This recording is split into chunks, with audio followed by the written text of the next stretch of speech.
Hi guys! Tara, gawa tayo ng easy tiramisu cake.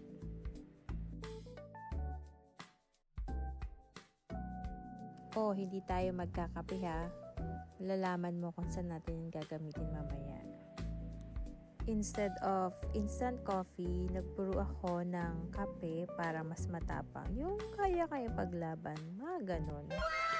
Madali lang tong gawin, promise. 5 ingredients lang, makakagawa ka na ng tiramisu. Ito ang mga kailangan: lady fingers, cream cheese, powdered sugar, heavy cream, and of course, coffee. Yung cream cheese at powdered sugar, magkasama na sila sa mixing bowl para ma-mix sila together. And then after that, kapag nag-combine na sila together, ilalagay na natin yung heavy cream.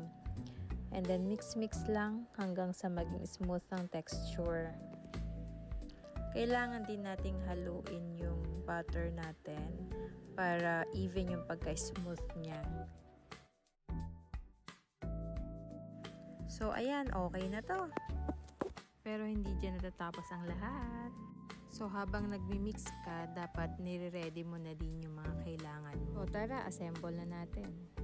So, ayan na nga yung coffee na brew natin kanina, no? So, nag-add lang ako dyan ng konting water and then 1 tablespoon of sugar. Pwede rin itong lagyan ng rum, pero dahil wala ako nun, carry na yan. So, bago natin i-layer, i-dip lang natin siya sa coffee. Pero, wag nyo akong gagayahin kasi maliit yung pinaglagyan ko dyan. So, ginamitan ko ng kutsara, pero carry na yan. Importante, masarap yung gagawin natin. Oh my God! Wow! Ayan, kapag okay na, ilagay na natin yung butter mixture natin.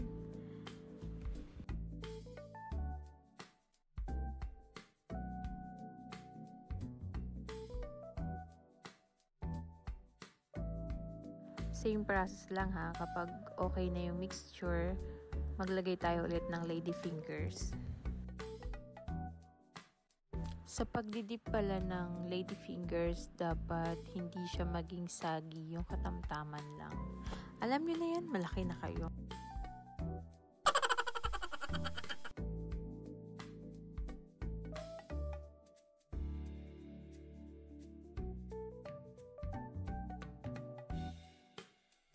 So ayan, kapag okay na, ilagay na natin yung final mixture natin. So, ayan, finish na, gawa ka na rin. Pero pag ayaw mo, pwede mo naman akong kausapin.